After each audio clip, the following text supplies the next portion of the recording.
ان میں اردن ہے، شام ہے، مصر ہے اور لبنان ہے۔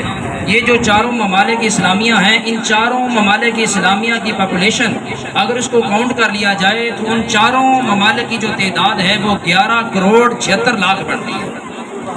11 کروڑ 76 لاکھ تعداد بنتی ہے صرف ان 4 اسلامی ممالک کی کہ جن کے بارڈرز اس اسرائیل کے ساتھ ملتے ہیں۔ تو میں یہاں پر یہ اشارہ صرف اس بات کی طرف دینا چاہتا ہوں کہ ہمارے ہاں کمی تعداد کی نہیں ہے، جیسا کہ مولانا فاروق صاحب بات کر رہے تھے کہ رسول اللہ صلی اللہ علیہ وسلم نے جو بشارت ارشاد فرمائی کہ تمہاری تعداد تو سمندر کی جہاز سے بھی زائد ہوگی، کمزوری ہے، کمی ہے تو اتحاد کی کمی ہے۔ اللہ کا قرآن فرما گیا انما المؤمنون اخوہ، کہ مومن آپس میں بھائی بھائی، لیکن ادھر ہمیں نظر آتا ہے الکفر ملت واحدہ، کہ کفر جو ہے وہ آپس میں بھائی ہو چکا۔ وہ منصب، وہ مقام جو ہمارا ہونا چاہیے تھا وہ کفر نے اختیار کر لیا، اور جو بعد اتفاقی لالچ کی بنیاد پر تعلقات اور خود غرضی جو ان کے ہاں ہوا کرتی تھی وہ آج ہمارا ورثہ بن گئی ہے۔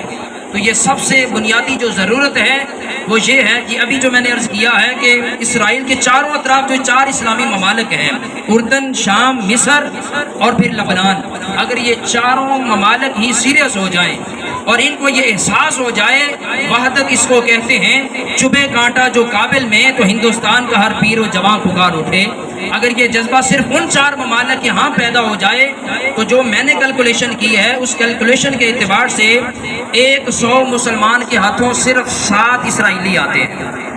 100 مسلمان ہیں، وہ اسرائیلیوں کو پکڑیں تو صرف 7 آتے 100 کے حصے میں۔ آپ خود اندازہ کر لیں کہ 100 کے آگے 7 کی کیا مجال ہے۔ صرف 82 لاکھ اسرائیلی اتنے عرصے سے وہ فلسطینیوں کا قتل عام کرتے جا رہے ہیں۔ کمزوری ہمیں ہے صرف وحدت کی، اتحاد کی، اپنائیت کی، ایک دوسرے کے ساتھ احساس اور ہمدردی کا رشتہ جوڑنے کی۔